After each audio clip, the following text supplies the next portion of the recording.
Hello friends, good afternoon. आपका स्वागत है वीएन क्लासेस में। कैसे हैं आप लोग? इस समय जो माहौल चल रहा है कोविड-19 का और इस बीच बढ़ रही बेरोजगारी, हम लोगों ने एक जिम्मा उठा रखा है हल्ला बोल का, and I appreciate it. It is very good, क्योंकि जरूरी है इस तरह की चीजें। जब सरकार सो गई हो तो उसे जगाने के लिए ये चीजें बहुत जरूरी हैं। आखिरकार अपने हक की मांग हम नहीं करेंगे तो कौन करेगा, है ना?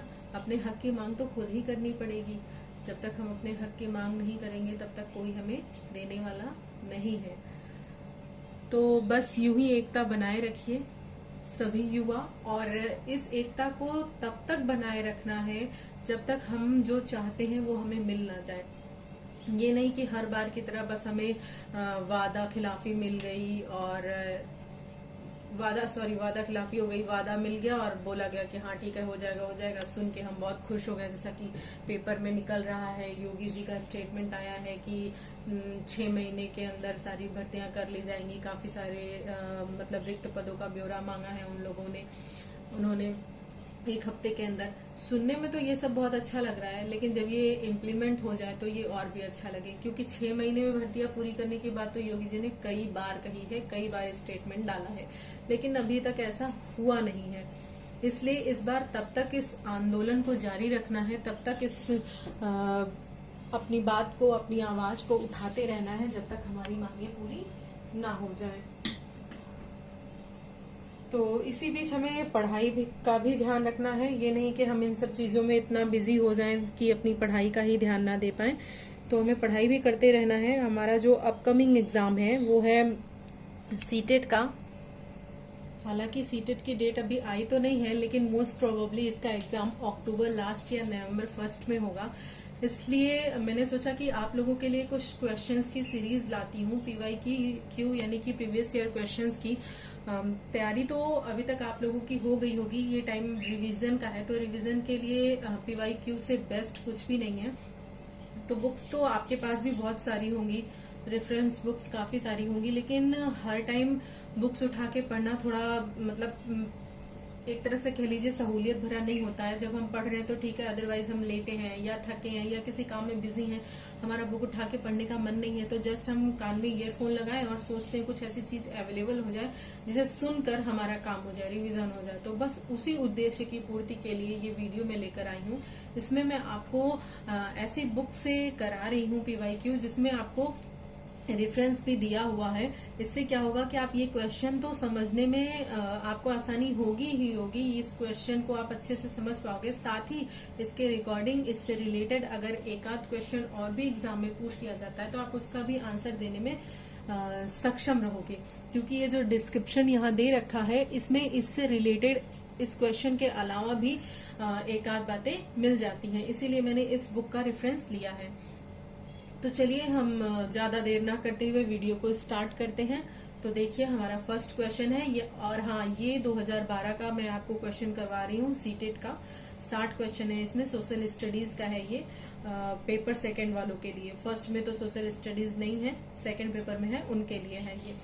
तो चलिए देखते हैं फर्स्ट क्वेश्चन। फर्स्ट क्वेश्चन है हमारा, अहमदाबाद सूती वस्त्र उद्योग का गढ़ है, गढ़ बोले तो केंद्र है। निम्नलिखित में से कौन सा कारक अहमदाबाद में वस्त्र उद्योग के फलने फूलने के लिए उत्तरदायी है? मतलब आपसे इसमें ये पूछ रहा है कि कौन सा ऐसा कारण है किसकी वजह से अहमदाबाद में वस्त्र उद्योग काफी तेजी से फैल रहा है, फल फूल रहा है। तो इसके लिए देखिए आपके पास 4 ऑप्शन है। फर्स्ट ऑप्शन है भारत सरकार की औद्योगिक नीति, सेकंड है सस्ते दामों पर श्रम शक्ति की उपलब्धता, थर्ड है यह कपास की खेती वाले क्षेत्र के पास है, और फोर्थ है तूतीकोरिन पत्तन तक पहुंचना आसान है।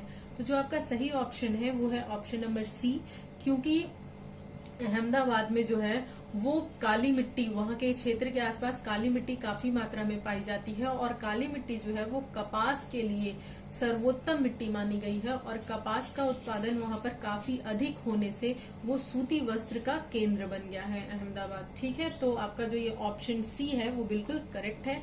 चलते हैं नेक्स्ट क्वेश्चन की तरफ। हमारा सेकंड क्वेश्चन है, बागान जो वाणिज्यिक कृषि का एक प्रकार है को भारी मात्रा में किसकी आवश्यकता होती है? भूमि और पूंजी की, सेकंड केवल पूंजी की, भूमि और श्रम की, डी श्रम और पूंजी की। तो जो आपका ऑप्शन है ऑप्शन नंबर सी बिल्कुल करेक्ट है कि बागान एक वाणिज्यिक कृषि है, इसमें अधिकतम उत्पादन के लिए बड़ी मात्रा में भूमि और श्रम की आवश्यकता होती है। Next question, black foot Indian है, आपसे पूछा गया ये ब्लैक फुट इंडियन जो है ये क्या है? ये क्यूबा में बागान में काम करने वाले लोग हैं, या कनाडा में प्रवासी भारतीय हैं, या फिर निकोबार द्वीप समूह में प्रचलित बीमारी है, या उत्तरी अमेरिका में एक देसी जनजाति है। तो जो ब्लैकफुट इंडियन है वो उत्तरी अमेरिका में रह रहे जनजातियों का एक प्रकार है जिन्हें ब्लैकफुट इंडियन कहा जाता है। ठीक है, तो आपका ऑप्शन नंबर डी बिल्कुल करेक्ट है। और हाँ, आप मेरे साथ साथ आप इसको खुद भी सॉल्व करते रहिए। जब मैं क्वेश्चन पढ़ रही हूँ एंड आपको ये ऑप्शंस दे रही हूँ तो आप खुद सोचिए कि कौन सा इसमें सही है। इससे आपका सेल्फ इवैल्यूएशन भी हो जाएगा कि कितने क्वेश्चंस आप करने में सक्षम हो। बाद में तो मैं आंसर बता ही रही हूँ। ठीक है, चलते हैं नेक्स्ट क्वेश्चन की तरफ। नेक्स्ट क्वेश्चन है हमारा, भारतीय उपमहाद्वीप में उन मृत जीव जंतुओं को खाने के बाद गिद्ध किडनी के काम न करने के कारण मरने लगे जिनका उपचार डैश के साथ किया गया था। यानी इसमें ये कह रहा है कि जो गिद्ध हैं वो भारतीय उपमहाद्वीप में काफी तेजी से मरने लगे और उनके मरने का जो रीजन था वो क्या था? उनकी किडनी का फेल होना। तो ये ऐसा क्यों था? तो आपका फर्स्ट ऑप्शन है आइब्रूफेन, सेकंड है एलिड्रिन, थर्ड है डिक्लोफेनेक और फोर्थ है एस्प्रिन। तो देखिए, जो गिद्ध है, आप जैसा कि जानते हैं गिद्ध मरे हुए जीव जंतुओं को खाता है। तो कुछ ऐसे जीव जंतु, कुछ ऐसे मृत जीव जंतु जिन्हें कोई बीमारी हो गई हो और उनका उपचार डिक्लोफेनेक नामक दवा द्वारा किया गया हो, तो वो दवा जब गिद्ध ने जब उस जानवर को खाया तो वो दवा गिद्ध के शरीर में भी चली गई, जिसके कारण उसकी किडनी फेल हो गई या किडनी खराब हो गई और उससे उसकी मृत्यु हो गई। तो यानी कि गिद्धों की मृत्यु के लिए इनडायरेक्टली डिक्लोफेनेक जिम्मेदार था। इसलिए इस दवा का उपयोग करने की सलाह नहीं दी गई, बंद कर दिया गया। ठीक है, देखिए नीचे डिस्क्रिप्शन में यही दिया गया है कि भारत में पशुओं के उपचार के लिए ये दवा पहले चलती थी लेकिन अभी क्या है, प्रतिबंधित है। देखते हैं हमारा नेक्स्ट क्वेश्चन। ये देखिए, ये रहा नेक्स्ट क्वेश्चन। ये है, देखिए जैसे मैंने बताया था ये 2012 का है। ठीक, पवन क्रियाएं छत्रक शैल बनाती हैं जो प्रायः डैश में पाए जाते हैं। मतलब ये छत्रक शैल कहाँ पाए जाते हैं, आपसे ये क्वेश्चन कर रहा है। तो देखिए आपका ऑप्शन नंबर फर्स्ट है रेगिस्तानों में, सेकंड है उष्णकटिबंधीय तटीय क्षेत्रों में, सी पहाड़ों में, और फोर्थ क्या है, पठारों में। तो जो आपका ऑप्शन नंबर फर्स्ट है वो बिल्कुल करेक्ट है। जो छत्रक शैल है वो रेगिस्तानों में पाए जाते हैं और ये पवन के चलने के कारण, तेजी से पवन के चलने के कारण ये एक छातेनुमा आकार के रूप में बन जाते हैं। यानी ऊपर आपका ऐसा चौड़ा सा रहता है और नीचे पतला सा डंडी नुमा रहता है। ये छाते जैसी आकृति बनाता है, इसीलिए इसे छत्रक शैल कहते हैं। ठीक है, देखते हैं हमारा नेक्स्ट क्वेश्चन। नेक्स्ट क्वेश्चन है 1857 के विद्रोह के परिणाम के रूप में निम्नलिखित में से कौन सा परिवर्तन ब्रिटिश संसद द्वारा लाया गया? तो फर्स्ट ऑप्शन है आपका, ब्रिटिश कैबिनेट के एक सदस्य को भारत के लिए राज्य सचिव नियुक्त किया गया। सेकंड है, उन प्रभुत्वशाली हिंदू और मुस्लिम नागरिकों की जमीन और संपत्ति जब्त कर ली गई जिन्होंने विद्रोह का समर्थन किया। थर्ड है आपका, पठान और सिख सैनिकों के ब्रिटिश भारतीय आर्मी में शामिल होने पर प्रतिबंध लगाया गया। और फोर्थ है, देश के सभी शासन अध्यक्षों को यह चेतावनी दी गई कि यदि वे किसी भी विद्रोह का समर्थन करते हैं तो उनके विरुद्ध सैनिक कार्यवाही की जाएगी।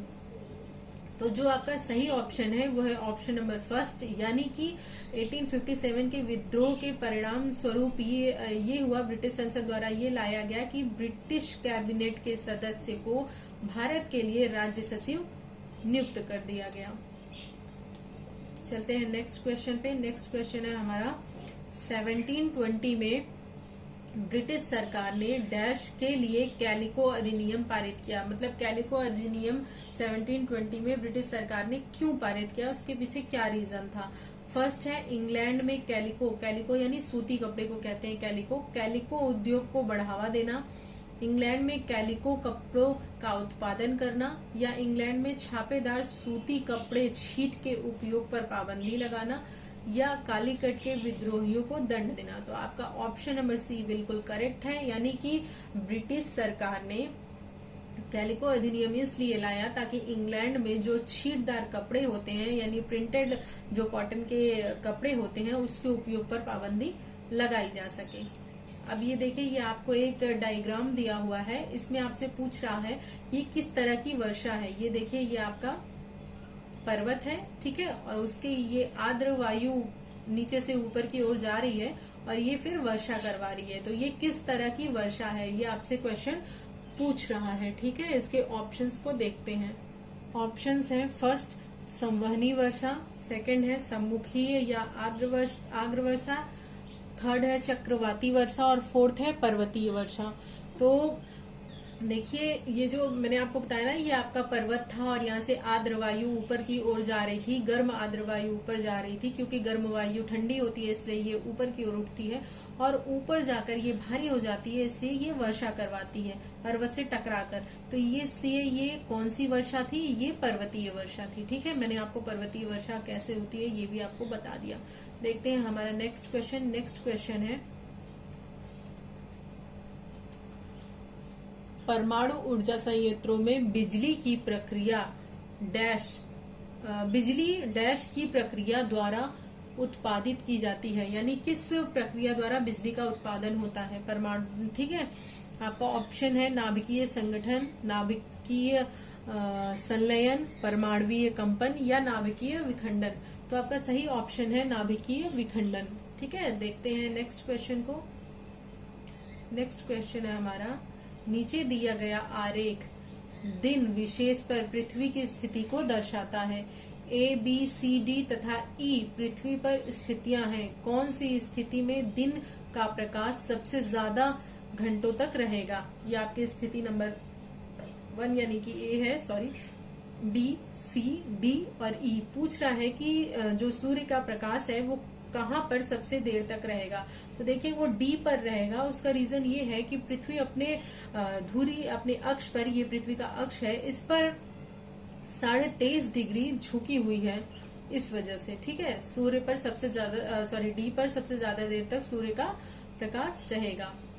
देखिए नेक्स्ट क्वेश्चन। नेक्स्ट क्वेश्चन है तंती, मोमिन और देवंग समुदाय डैश में लगे हुए थे, मतलब किस काम में, इनका व्यवसाय क्या था ये पूछ रहा है। ये लकड़ी के काम करते थे, बर्तन बनाने के काम करते थे, ये चमड़े का काम करते थे या बुनने का काम करते थे। तो ये मेनली बुनकर थे। तंती, मोमिन और देविंग समुदाय ये बुनकर थे, इसलिए ये बुनने का काम करते थे, ठीक है। देखते हैं नेक्स्ट क्वेश्चन। नेक्स्ट क्वेश्चन है हिस्ट्री से, मोहम्मद बिन तुगलक ने अपनी राजधानी को दिल्ली से दौलताबाद स्थानांतरित क्यों किया? रीजन क्या है?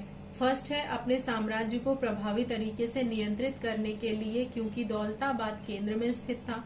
सेकंड है उत्तरी भारत में उसे पर्याप्त राजस्व प्राप्त नहीं हो रहा था। थर्ड है मंगोलों से बचने के लिए और फोर्थ है दक्षिणी शासकों को दंडित करने के लिए। तो देखिए, इसमें आपका ऑप्शन नंबर फर्स्ट बिल्कुल सही है। मोहम्मद बिन तुगलक ने अपनी राजधानी को ट्रांसफर किया था दिल्ली से दौलताबाद, इसलिए क्योंकि वो पहली बात तो दौलताबाद केंद्र में था और वहां से वो केंद्र में होने के कारण वो वहां से बहुत ही प्रभावी तरीके से अपने साम्राज्य को चला सकता था, इसलिए।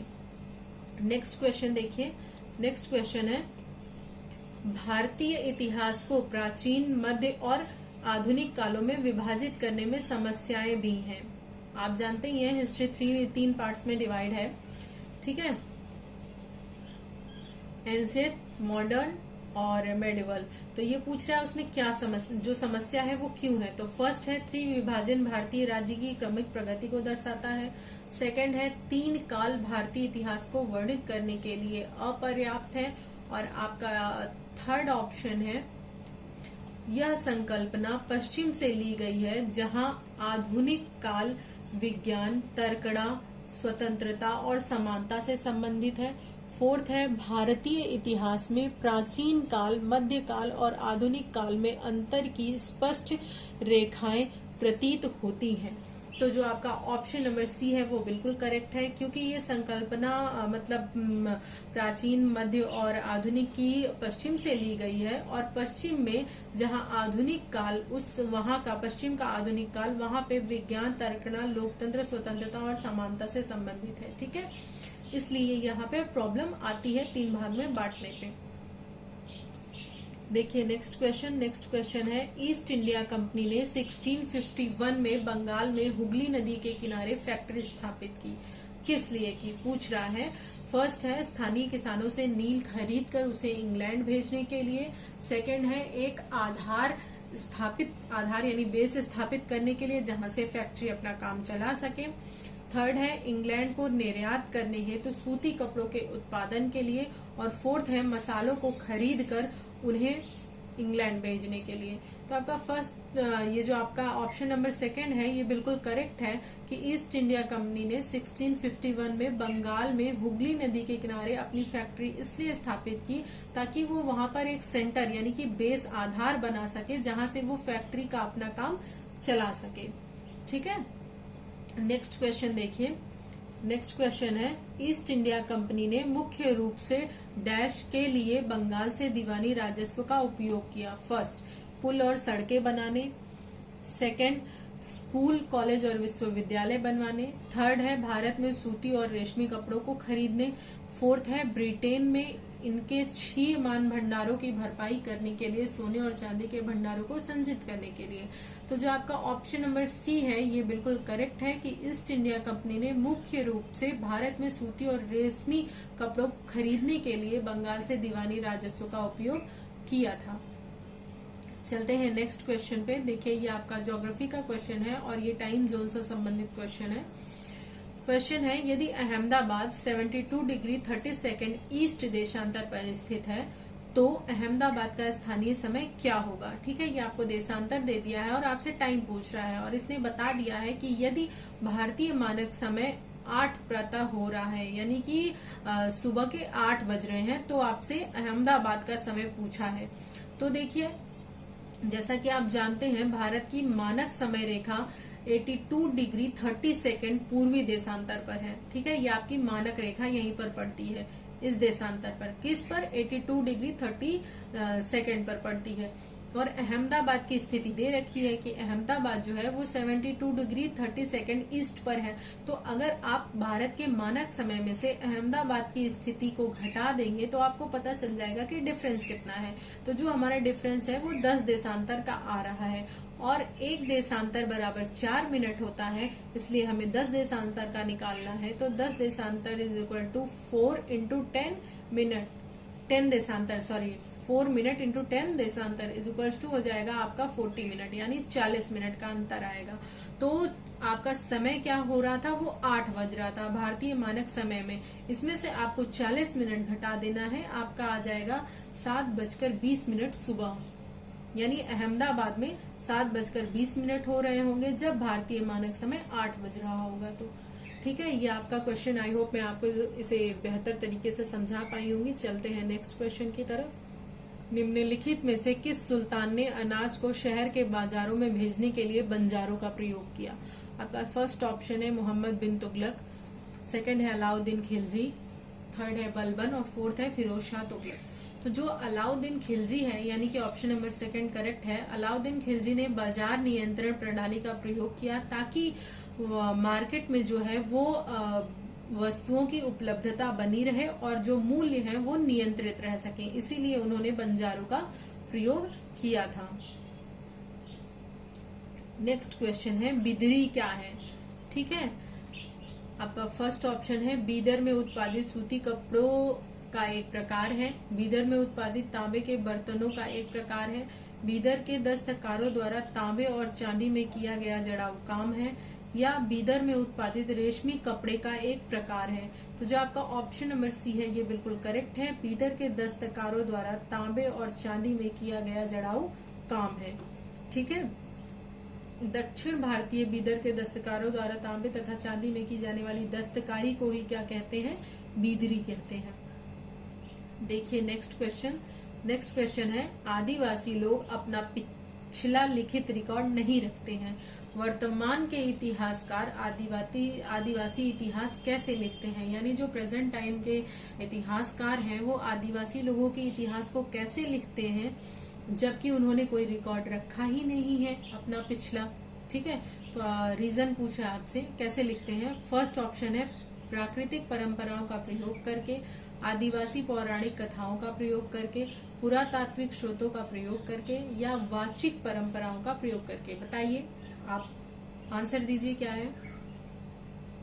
जी हाँ, बिल्कुल करेक्ट, इसका आंसर है डी, वाचिक परंपराओं का प्रयोग करके। नेक्स्ट क्वेश्चन देखते हैं, पीतरा ड्यूरा थी यूनानी देवता, धात्विक तकनीकी, भवनों को सजाने की शैली, या उत्तराधिकार की भूमिका। तो जो पीतरा ड्यूरा है वो भवनों को सजाने की एक शैली है और इसका सबसे बेहतरीन प्रयोग एतमाद दौला के मकबरे में मिलता है। ठीक है, नेक्स्ट क्वेश्चन देखिए। नेक्स्ट क्वेश्चन है, निम्नलिखित में से कौन सा 9वीं शताब्दी के मंदिर स्थापत्य कला का हिस्सा है, यानी कि 9वीं शताब्दी में मंदिर में स्थापत्य कला के लिए कौन सा मेन माना जाता है, क्या इसमें से है।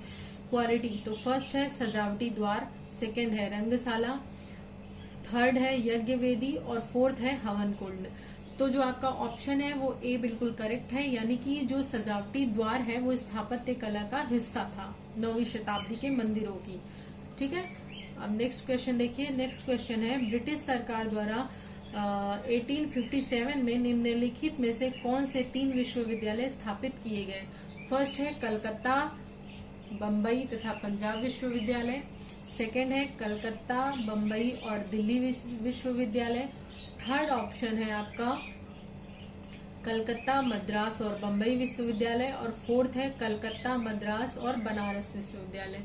तो जो ब्रिटिश सरकार है 1857 में लंदन के आधार पर भारत में 3 विश्वविद्यालय यानी 3 यूनिवर्सिटीज कलकत्ता, मद्रास और बम्बई में स्थापित किए थे। ठीक है, नेक्स्ट क्वेश्चन देखते हैं। नेक्स्ट क्वेश्चन है हमारा, 12वीं शताब्दी में कीरा मुखियाओं ने जिस क्षेत्र पर शासन किया वह वर्तमान में डैश स्थित है, कहाँ पर स्थित है। यूपी उत्तराखंड में, पंजाब हरियाणा में, छत्तीसगढ़ मध्य प्रदेश में, या फिर झारखंड बिहार में। बताइए जल्दी, इसका सही ऑप्शन क्या है। तो इसका सही ऑप्शन है छत्तीसगढ़ मध्य प्रदेश। ठीक है, देखते हैं नेक्स्ट क्वेश्चन। नेक्स्ट क्वेश्चन है, निम्नलिखित में से कौन सा राज्यों का संयोजन त्रिविभागीय संघर्ष में शामिल था। राष्ट्रकूट, पाल, गुर्जर प्रतिहार, पाल, चोल, गुर्जर प्रतिहार, थर्ड चोल, राष्ट्रकूट, पाल, या फिर फोर्थ पाल, पल्लव या राष्ट्रकूट। तो देखिए के बाद 3 प्रमुख शक्तियां उभर कर आई थी, गुर्जर प्रतिहार, पाल और राष्ट्रकूट। कन्नौज पर अधिकार को लेकर इन शक्तियों के बीच संघर्ष हुआ था और लास्ट में गुर्जर प्रतिहार की जीत हुई थी, अंतिम सफलता हुई थी और 200 वर्षों तक ये युद्ध चला था। इसे क्या कहते हैं, त्रिपक्षीय संघर्ष की संज्ञा दी जाती है। देखते हैं नेक्स्ट क्वेश्चन। नेक्स्ट क्वेश्चन है, निम्नलिखित में से किस पर ब्रिटिश संसद द्वारा महाभियोग चलाया गया। TV Macaulay, Cornwallis, Charles Clive, Warren Hastings. तो वॉरेन हेस्टिंग्स पर ब्रिटिश सांसद बर्क के द्वारा महाभियोग चलाया गया। हालांकि बाद में इन्हें सभी आरोपों से मुक्त भी कर दिया गया था। 1784 में पिट्स इंडिया के विरोध में इस्तीफा देने के कारण इनके ऊपर ये महाभियोग लगाया गया था। देखिए नेक्स्ट क्वेश्चन है, निम्नलिखित में से कौन सा संयोजन गैसीय ग्रह कहलाता है। यानी इनमें से आपको 4 ऑप्शन दिए, 4 ऑप्शन में ग्रहों के नाम दिए हुए हैं, इसमें से कौन सा गैसीय ग्रह कहलाता है। तो देखिए ये तो बहुत इजी है, आपको पता होगा। बृहस्पति, शनि, यूरेनस और नेपच्यून जो है ये गैसीय ग्रह कहलाते हैं, क्योंकि इनके निर्माण में गैसों की प्रमुखता काफी होती है इसलिए। नेक्स्ट क्वेश्चन है कॉमन एरा क्या है। फर्स्ट ऑप्शन आदेश जारी करने के लिए सरकार द्वारा स्वीकृत भारतीय एरा। सेकंड है हिंदू एरा और इस्लामिक एरा के सम्मिश्रण से विकसित एक नया एरा। थर्ड है ऐतिहासिक घटनाओं का अध्ययन करने का नया एरा। या फोर्थ है क्रिश्चियन एरा जो अब दुनिया के अधिकांश हिस्सों में स्वीकृत है। तो आपका ऑप्शन नंबर डी बिल्कुल करेक्ट है। ठीक है, चलते हैं नेक्स्ट क्वेश्चन की तरफ। ऐतिहासिक स्थल वह है जहां फर्स्ट अतीत के स्मृति शेष अवशेष मिलते हैं, उत्खनन के क्रियाकलाप होते हैं, इतिहास प्रिय लोग जुटते हैं या इतिहासकार इतिहास लिखते हैं। तो जहां पर अतीत के अवशेष मिलते हैं उसे ही हम ऐतिहासिक स्थल कहते हैं। ऑप्शन नंबर ए बिल्कुल करेक्ट है। नेक्स्ट क्वेश्चन देखिए, वर्णों में जातियां क्यों उत्पन्न हुई जो भारतीय समाज को संगठित करने का आधार बन गई। फर्स्ट ऑप्शन है आदिवासी लोगों को वर्ण व्यवस्था में एकीकृत करने में समस्या थी। सेकंड है जाति और वर्ण समान है। थर्ड है वर्ण व्यवस्था के विरुद्ध प्रबल विरोध था जिससे जातियों का उदय हुआ। फोर्थ है लोगों की सामाजिक व आर्थिक आवश्यकताओं में नियमित विस्तार के कारण नए कौशलों से संपन्न लोगों की जरूरत थी। तो आपका ऑप्शन नंबर 4 बिल्कुल करेक्ट है। लोगों की सामाजिक व आर्थिक आवश्यकताओं में नियमित विस्तार के कारण नए कौशलों से संपन्न लोगों की जरूरत थी। यानी कि पहले जो वर्ण व्यवस्था थी, आपको पता होगा वर्ण व्यवस्था के अंतर्गत जो ब्राह्मण थे, जो क्षत्रिय थे, जो शूद्र थे और जो वैश्य थे, इनका कार्य था, जो इनका काम था वो बिल्कुल डिफाइन था। जो ब्राह्मणों का कार्य था पूजा पाठ, उसे कोई अन्य वर्ण के लोग नहीं कर सकते थे, और जो क्षत्रियों का काम युद्ध था उसे किसी का काम कोई और नहीं कर सकता था। और बाद में जैसे जैसे समय बढ़ता गया, सामाजिक व आर्थिक आवश्यकताएं बढ़ने लगी, उस हिसाब से बहुत सारे स्किलफुल लोगों की जरूरत महसूस हुई। इसी कारण वर्णों में जातियों की उत्पत्ति हुई, और जातियों की उत्पत्ति होने के बाद कार्य जो है वो कोई भी किसी भी कास्ट का हो वो कोई भी कार्य कर सकता था। ठीक है, देखिए नेक्स्ट क्वेश्चन है निम्नलिखित में से किस आदिवासी समाज को खेल में विभाजित किया गया। संथाल, भील, गौड़ या अहोम। तो असम में पाई जाने वाली आदिवासी समाज अहोम को खेल में विभाजित किया गया। नेक्स्ट क्वेश्चन, मौसम और जलवायु की संकल्पना पढ़ाते समय सबसे उपयुक्त गतिविधि कौन सी होगी जिससे विद्यार्थी मौसम के विभिन्न प्रकार के तत्वों को समझ सके। ये देखिए, ये आपका पेडागोजी से संबंधित क्वेश्चन है। फर्स्ट ऑप्शन है उन्हें मौसम के तत्वों के प्रतीक या संकेत के चित्र बनाने के लिए कहना। सेकंड है नोटबुक में मौसम से जुड़े प्रश्नों के उत्तर लिखना। थर्ड है मौसम के तत्वों पर आधारित शिक्षक द्वारा उपलब्ध कराए गए कार्य पत्रक यानी वर्कशीट को हल करना। फोर्थ है समाचार पत्र से लगातार 5 दिनों के मौसम की रिपोर्ट को एकत्र करना और उन्हें अपनी नोटबुक में चिपकाना। तो जो आपका ऑप्शन डी है ये बिल्कुल करेक्ट है, और इसका रीजन ये है, आप देखिए ये इसलिए करेक्ट है क्योंकि जो हमारी पेडोलॉजी है वो ये कहती है कि जब भी स्टूडेंट को सिखाना है तो आप उसे इस तरीके से सिखाइए कि वो खुद इन्वॉल्व होकर सीखे। यानी जब वो कार्य करके सीखेगा तो वो ज्यादा प्रभावी तरीका होगा। इसलिए देखिए इसमें वो क्या करेगा, इसमें उसकी खुद की गतिविधि इन्वॉल्व होगी। जब वो समाचार पत्रों से मौसम की रिपोर्ट खुद एकत्र करेगा और उन्हें अपनी नोटबुक में चिपकाएगा तो वो डिफ्रेंशिएट कर पाएगा कि हर दिन के मौसम में क्या अंतर है। इसकी वजह से वो मौसम और जलवायु की संकल्पना को बहुत अच्छे तरीके से समझ पाएगा। एग्जाम में भी आपको ऐसे ही ऑप्शंस चुनने हैं जिसमें आपको दिखाई दे कि छात्र जो है वो किसी न किसी गतिविधि में इन्वॉल्व है। ठीक है, देखिए अब नेक्स्ट क्वेश्चन है सामाजिक विज्ञान के शिक्षण में बच्चों के संवेग बहुत आसानी से उजागर होते हैं, शब्दों से नहीं बल्कि दृश्यों और आवाजों से। इसके लिए शिक्षण का कौन सा तरीका सबसे प्रभावी है। क्षेत्र भ्रमण और सर्वेक्षण, कक्षीय चर्चाएं, परियोजन पद्धति या व्याख्यान पद्धति। तो जो आपका ऑप्शन नंबर फर्स्ट है वो बिल्कुल सही है। देखिए इसका रीजन भी मैंने अभी आपको बताया था, जिसमें उनकी एक्टिविटी इन्वॉल्व हो। तो बच्चों के संवेगों को सही दिशा देने के लिए सबसे उपयुक्त एवं नवाचारी तरीका ये है कि विद्यार्थियों द्वारा उनका प्रयोग किया जाए। यानी कि जब आप उसे क्षेत्र भ्रमण करवाएंगे या सर्वेक्षण करवाएंगे तो वो अपनी हर इंद्रियों का प्रयोग कर पाएगा और उसके सारे संवेग आसानी से उजागर हो पाएंगे और वो बेहतरीन तरीके से सीख पाएगा। ठीक, नेक्स्ट क्वेश्चन देखते हैं। नेक्स्ट क्वेश्चन है, गरीबी को पढ़ाते समय कौन सी व्यूह रचना सबसे ज्यादा उचित होगी? फर्स्ट, वाद विवाद और चर्चाओं में विद्यार्थियों को शामिल करना। सेकंड, विद्यार्थियों का पाठ्य पुस्तक में से पढ़ने के लिए कहना और कठिन शब्दों के अर्थ की व्याख्या करना। ये तो बिल्कुल नहीं होगा। नोट्स तैयार करना और अच्छा व्याख्यान देना, ये भी नहीं होगा। विद्यार्थियों को हैंड आउट्स देना और व्याख्या करना। देखिए इसमें आप खुद देखकर समझ सकते हैं कि ये जो वाद विवाद और चर्चा है, इसमें विद्यार्थी बहुत अच्छे से शामिल होगा और पार्टिसिपेट करेगा। ठीक है, इससे क्या है, उसकी समझ बढ़ेगी। इसलिए ये आपका ऑप्शन नंबर फर्स्ट बिल्कुल सही है। गरीबी को जब पढ़ाते समय बच्चों को समझाना है उसकी व्यूह रचना को, तो वाद विवाद और चर्चा सबसे प्रमुख होगा।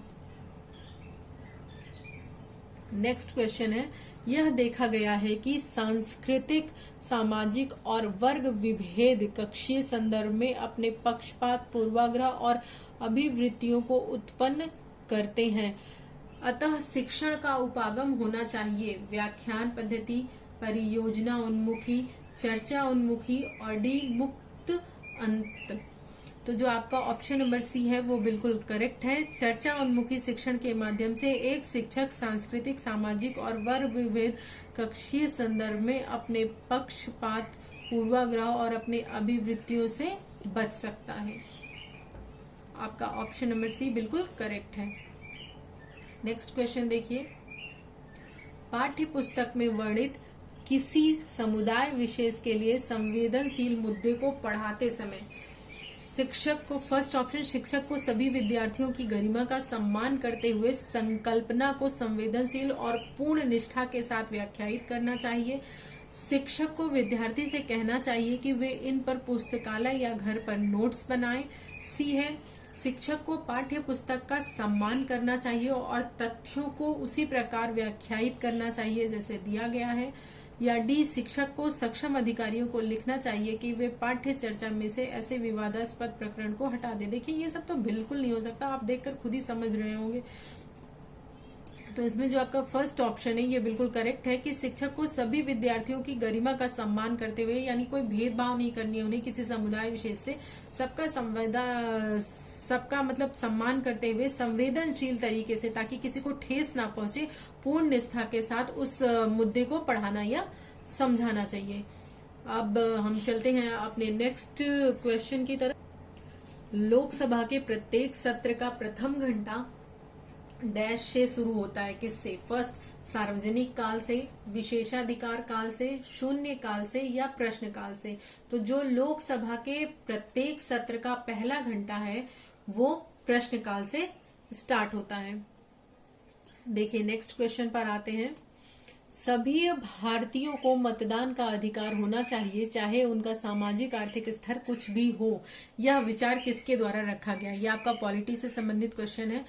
आपका फर्स्ट ऑप्शन है महात्मा गांधी, सेकंड ऑप्शन है राजेंद्र प्रसाद, थर्ड ऑप्शन है बी.आर. अम्बेडकर और फोर्थ ऑप्शन है जवाहरलाल नेहरू। तो जो आपका बी.आर. अम्बेडकर है ये बिल्कुल करेक्ट है। उन्होंने ही ये उनके ही विचार थे कि सभी को समानता दी जाए, समानता से वोट देने का अधिकार दिया जाए। ठीक, नेक्स्ट क्वेश्चन देखिए। नेक्स्ट क्वेश्चन है, प्रश्न उत्तर तकनीकी सामाजिक विज्ञान शिक्षण में काफी प्रभावी हो सकती है क्योंकि यह डैश को सुनिश्चित करती है। फर्स्ट, परीक्षा को बेहतर तरीके से करने संबंधी विद्यार्थियों की योग्यता। सेकंड, विद्यार्थियों द्वारा अच्छी तैयारी के साथ कक्षा में आने। थर्ड है आर्थिक अनुशासित कक्षा और फोर्थ है शिक्षार्थियों द्वारा सक्रिय सहभागिता। तो जो आपका फोर्थ ऑप्शन है वो बिल्कुल सही है, शिक्षार्थियों द्वारा सक्रिय सहभागिता सामाजिक शिक्षण के लिए काफी प्रभावी तकनीकी हो सकती है। देखते हैं नेक्स्ट क्वेश्चन को। नेक्स्ट क्वेश्चन आई थिंक नीचे ही था।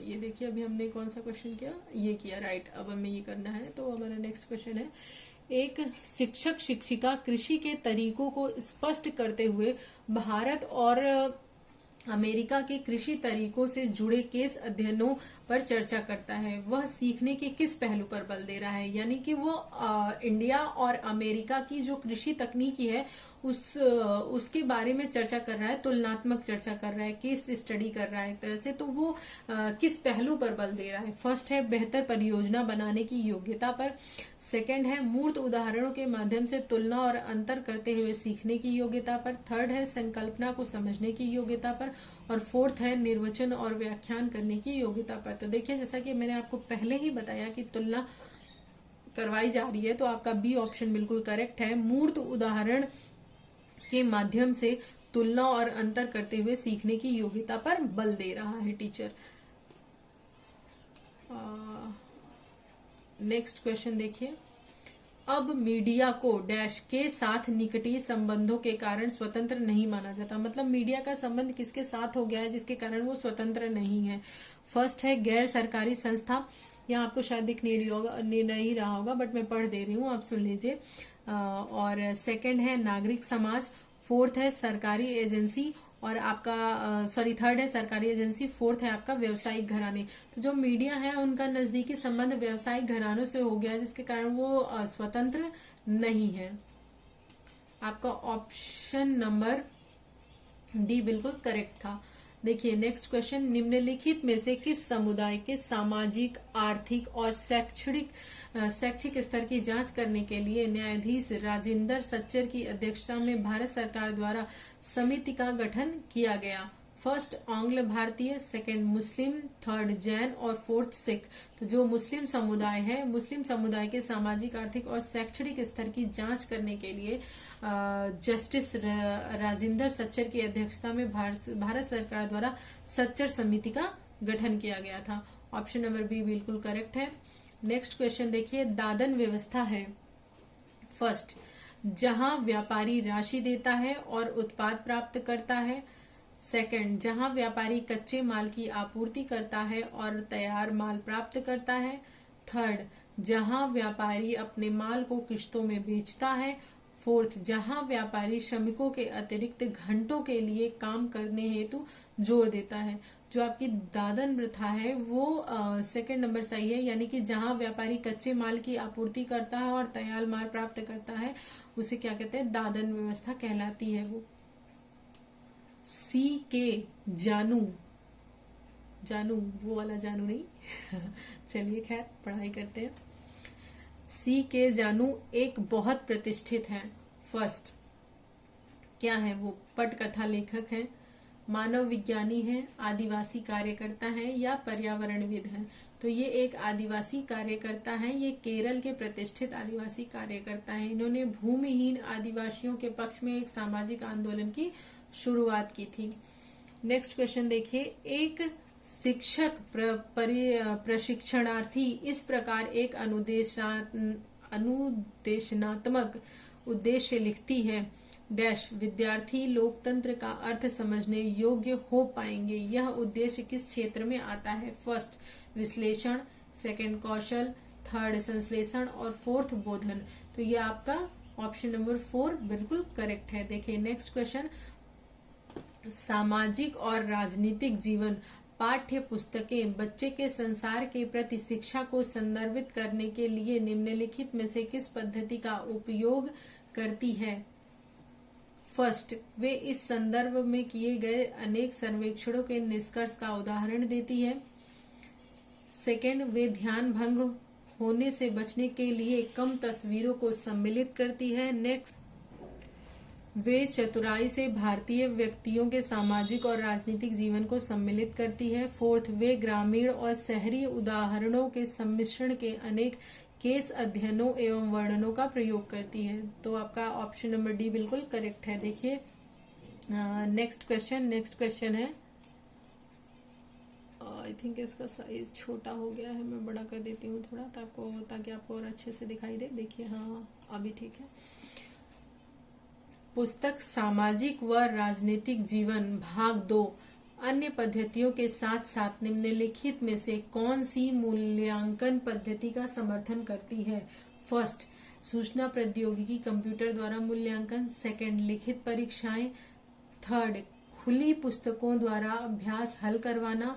फोर्थ, निजी साक्षात्कार। तो जो एनसीईआरटी की बुक है सामाजिक एवं राजनीतिक जीवन भाग 2, वो खुली पुस्तक द्वारा अभ्यास हल करवाती है। ऑप्शन नंबर सी बिल्कुल सही है, ताकि विद्यार्थियों को वातावरण से जोड़ा जा सके। नेक्स्ट क्वेश्चन देखिए, शिक्षा बिना बोझ 1993 यह अनुशंसित करता है कि सामाजिक विज्ञानों में अधिगम को फर्स्ट, व्यवसायों के लिए प्रासंगिक कुशलताओं का विकास करना चाहिए। सेकंड, विकासात्मक मुद्दों को उद्लिखित करने के लिए ज्ञान मीमांसीय रूपरेखा का लगातार अनुपालन करना चाहिए। महत्वपूर्ण सूचनाओं के संधारण करने में सहायता करनी चाहिए। या फोर्थ है आपका, सामाजिक राजनीतिक वास्तविकताओं का विश्लेषण करने हेतु संकल्पनाओं और योग्यताओं के विकास को बढ़ावा देना चाहिए। तो आपका ऑप्शन नंबर डी बिल्कुल करेक्ट है। नेक्स्ट क्वेश्चन देखिए, बाल केंद्रित शिक्षा शास्त्र है। फर्स्ट, बच्चों के अनुभवों, उनके विचारों और उनकी सक्रिय सहभागिता को प्राथमिकता देना। सेकंड है, व्यक्तिगत ध्यान को सुनिश्चित करने के लिए छोटे शिशु देखभाल केंद्रों पर बच्चों को पढ़ाना।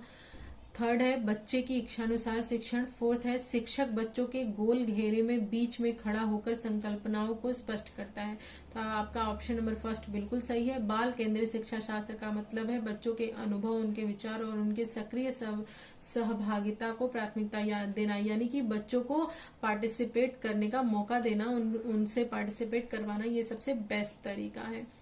देखिए नेक्स्ट क्वेश्चन है हमारा, सामाजिक विज्ञान में आकलन का मुख्य उद्देश्य होना चाहिए। फर्स्ट, यह विश्वसनीय प्रतिपुष्टि यानी फीडबैक उपलब्ध कराना कि किस सीमा तक शैक्षिक उद्देश्यों की प्राप्ति हुई है। सेकंड है, शिक्षार्थियों द्वारा मानविकी में सफल जीवन वृत्ति को आगे बढ़ाने में संभावनाओं की भविष्यवाणी करना। थर्ड है, शिक्षार्थियों ने किस सीमा तक विषय वस्तु संबंधी ज्ञान अर्जित किया, यह मापना। और फोर्थ है, परीक्षा उत्तीर्ण करने वाले विद्यार्थियों में ज्ञान की वांछित शैक्षणिक गुणवत्ता बनाए रखना। तो आपका ऑप्शन नंबर फर्स्ट बिल्कुल सही है कि सामाजिक विज्ञान में जो आकलन का मुख्य उद्देश्य होता है वो है फीडबैक उपलब्ध कराना, विश्वसनीय फीडबैक, ताकि बच्चे ने किस सीमा तक अपने शैक्षिक उद्देश्य को प्राप्त किया है यह पता लगाया जा सके। आपका नेक्स्ट क्वेश्चन है क्वेश्चन नंबर 50, सामाजिक विज्ञान कक्षा में अन्योन्य क्रिया पर्यावरण को बढ़ावा देने के लिए निम्नलिखित में से कौन सा उपागम सबसे उपयुक्त है? फर्स्ट है व्याख्यान और स्पष्टीकरण। सेकंड है डॉक्यूमेंट्रीज दिखाना। थर्ड है श्रुति लेखन या अभ्यास। फोर्थ है लगातार जांच। तो आपका ऑप्शन नंबर बी बिल्कुल सही है, उन्हें डॉक्यूमेंट्रीज दिखाना बिल्कुल सही है पर्यावरण को बढ़ावा देने के लिए। नेक्स्ट क्वेश्चन आपका, निम्नलिखित में से कौन सा मौखिक तर्कणा से संबंधित है? फर्स्ट, संकल्पनाओं का तत्काल अनुप्रयोग एवं वाग्वी विस्तार। सेकंड है चरणबद्ध प्रक्रिया का वर्णन करना। थर्ड है समकक्ष व्यक्तियों का अनुकरण। और फोर्थ है शब्दों का जोर से उच्चारण करते हुए एक लेख लिखना। तो आपका ऑप्शन नंबर फर्स्ट मौखिक तर्कणा से संबंधित है। देखिए, जनहित याचिका PIL द्वारा आई।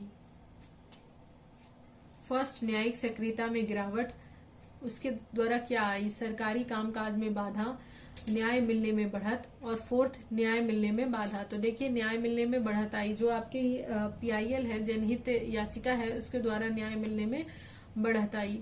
ठीक है, नेक्स्ट क्वेश्चन देखिए, शिक्षा का अधिकार आर्टिकल 21 के अंतर्गत एक मौलिक अधिकार है जो जीवन का अधिकार से संबंधित है, क्योंकि ऑप्शन देखते हैं। ऑप्शन आ जा भाई, ऑप्शन आ जा, जस्ट अ सेकेंड। फर्स्ट, शिक्षा गरिमा में जीवन जीने में सहायता करती है। सेकंड, केवल शिक्षित व्यक्तियों को जीवन का अधिकार है। सी, शिक्षा जीवन है। और फोर्थ क्या है, सभी व्यक्तियों को शिक्षा का अधिकार नहीं है। तो जो शिक्षा है वो गरिमा में जीवन जीने में सहायता करती है। यह आर्टिकल 21 के अंतर्गत शामिल है, जो कि गरिमा पूर्ण एवं सम्मान पूर्ण जीवन जीने की स्वतंत्रता का अधिकार है, आर्टिकल 21। ठीक है, नेक्स्ट क्वेश्चन देखिए। नेक्स्ट क्वेश्चन है आपका, आदिवासियों को रंग बिरंगे कपड़े, सिर पर मुकुट लगाए नाचते हुए एक रूढ़िबद्ध तरीके से दिखाया जाता है। परिणाम स्वरूप, दिखाए जाने के परिणाम स्वरूप प्रायः फर्स्ट, संसार का ध्यान गरीब आदिवासियों की समस्याओं की ओर आकर्षित होता है। क्या रीजन है, क्यों ऐसा किया जाता है, ये पूछा है। सेकंड है, इस प्रकार से समूहों के प्रति भेदभाव होता है। और सी है, आदिवासी संस्कृति को प्रोत्साहन मिलता है। और फोर्थ है, भारतीय संस्कृति की विविधता प्रदर्शित होती है। तो आपका ऑप्शन नंबर बी बिल्कुल करेक्ट है। नेक्स्ट क्वेश्चन देखिए, ये भी पॉलिटी से ही है आपके। भारतीय संविधान द्वारा दिया गया डैश नागरिकों को यह अनुमति देता है कि वे उच्च न्यायालय या सर्वोच्च न्यायालय जा सकें यदि उन्हें लगता है कि उनके मौलिक अधिकारों का उल्लंघन हुआ है। तो फर्स्ट है जीवन जीने का अधिकार, सेकंड है संवैधानिक उपचारों का अधिकार, थर्ड है शोषण के विरुद्ध अधिकार, और फोर्थ है समानता का अधिकार। ये सब जो दिया हुआ है ये हमारे मौलिक अधिकार हैं। ठीक है, अगर इसमें से संवैधानिक उपचारों का अधिकार हमारा लग रहा है कि संकट में है तो हम उच्च न्यायालय या सर्वोच्च न्यायालय जा सकते हैं, ये हमें ये अधिकार देता है। ऑप्शन बी आपका बिल्कुल करेक्ट है। देखिए नेक्स्ट क्वेश्चन, सहयोगी अधिगम की प्रक्रिया को बढ़ाने के लिए शिक्षक को फर्स्ट, कक्षा में समरूपी योग्यता समूहों में विभाजित करना चाहिए। सेकंड, प्रत्येक विद्यार्थी को व्यक्तिगत कार्य देना चाहिए, दत्त कार्य देना चाहिए। सी है, सामूहिक परियोजना कार्य देना चाहिए। और फोर्थ है, वाद विविध और चर्चाओं में विद्यार्थियों को शामिल करना चाहिए। तो सहयोग बढ़ाने के लिए, यानी कि जब आप सामूहिक परियोजना देंगे, सामूहिक कार्य देंगे, तभी तो बच्चे आपस में सहयोग करके कार्य सीखेंगे और सहयोग को सीखेंगे। तो आपका ऑप्शन नंबर सी बिल्कुल करेक्ट है। देखिए नेक्स्ट क्वेश्चन। नेक्स्ट क्वेश्चन है आपका, प्रारंभिक स्तर पर इतिहास शिक्षण का सबसे महत्वपूर्ण और प्रभावी तरीका क्या है? प्रश्नोत्तर, व्याख्यान पद्धति, कहानी कथन पद्धति और चर्चा पद्धति। तो जो आपका सही ऑप्शन है, देखिए वो दिया हुआ है आपका ऑप्शन नंबर बी, यानी कि कहानी के माध्यम से जब आप हिस्ट्री पढ़ाते हैं तो वो ज्यादा प्रभावी होता है, ताकि विद्यार्थी उसे ध्यान से सुनते हैं और उसके तथ्यों को आसानी से याद कर सकते हैं। देखिए नेक्स्ट क्वेश्चन, राष्ट्रीय पाठ्य चर्चा की रूपरेखा 2005 यानी कि एनसीएफ 2005 यह सुझाव देती है कि नागरिक शास्त्र की जगह राजनीति विज्ञान शब्दावली का प्रयोग किया जाना चाहिए। क्यों? फर्स्ट आपसे पूछ रहा है। ऑप्शन है, राजनीति विज्ञान एक अध्ययन क्षेत्र के रूप में वैश्विक रूप से स्वीकृत है, इसलिए। सेकंड, राजनीति विज्ञान राजनीतिक प्रशिक्षण उपलब्ध कराता है। थर्ड है, राजनीतिक शास्त्र शब्दावली राज एरा में बनाई गई और जो आज्ञाकारिता और ईमानदारी के साथ जुड़ी हुई है। फोर्थ है, राजनीति विज्ञान शिक्षा के उच्च स्तर पर पढ़ाया जाता है, अतः विद्यालयों को उसके लिए आधारभूत भूमि तैयार करनी चाहिए। तो जी नहीं, बिल्कुल आपका फर्स्ट ऑप्शन बिल्कुल सही है कि ये जो है ये वैश्विक रूप में स्वीकृत किया गया है राजनीति विज्ञान को, इसलिए नागरिक शास्त्र की जगह राजनीति विज्ञान शब्द का प्रयोग करना चाहिए, एनसीएफ 2005 ने कहा है।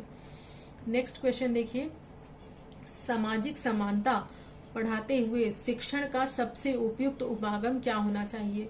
फर्स्ट, समुदाय से अनुभवों के दृष्टांत देना जो बच्चे का सामाजिक और सांस्कृतिक परिवेश बनाते हैं। सेकंड, अस्पृश्यता के व्यवहार की विस्तार से व्याख्या करना, ये तो बिल्कुल ही नहीं होगा।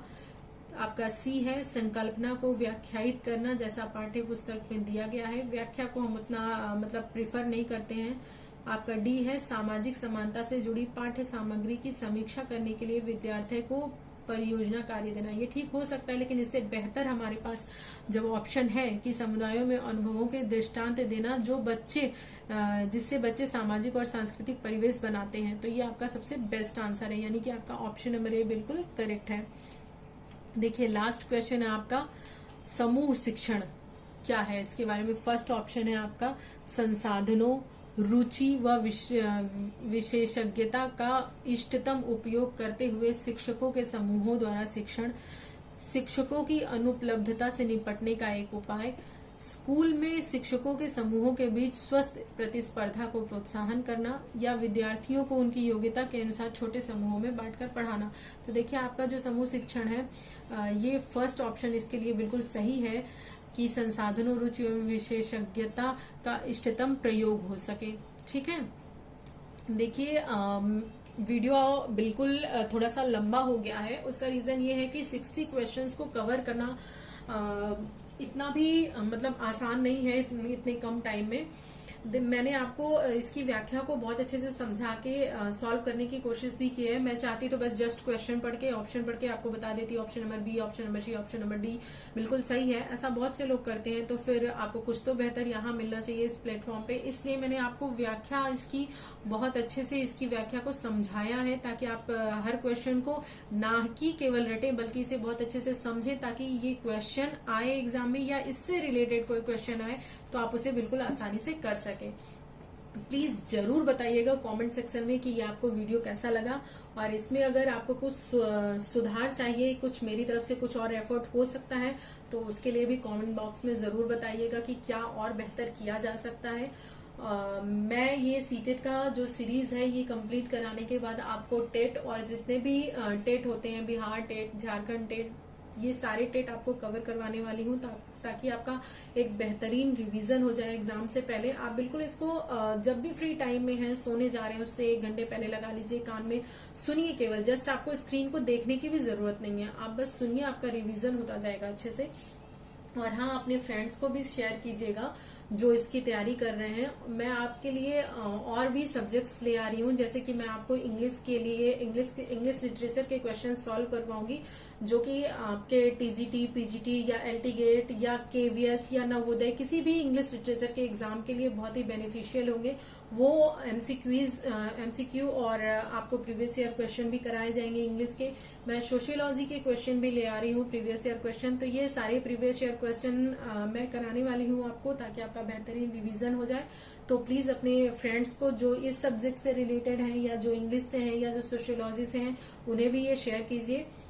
और हाँ, आना बिल्कुल मत भूलिएगा। शाम को डेली 7 बजे सर आपकी लाइव क्लास ले रहे हैं, जिसमें वो आपको मतलब आपके जो क्वेरीज हैं वो भी सॉल्व करेंगे, आपको क्वेश्चंस भी कराएंगे और आपको पढ़ाएंगे भी। ठीक है, आपकी थ्योरेटिकल क्लास भी चलेगी।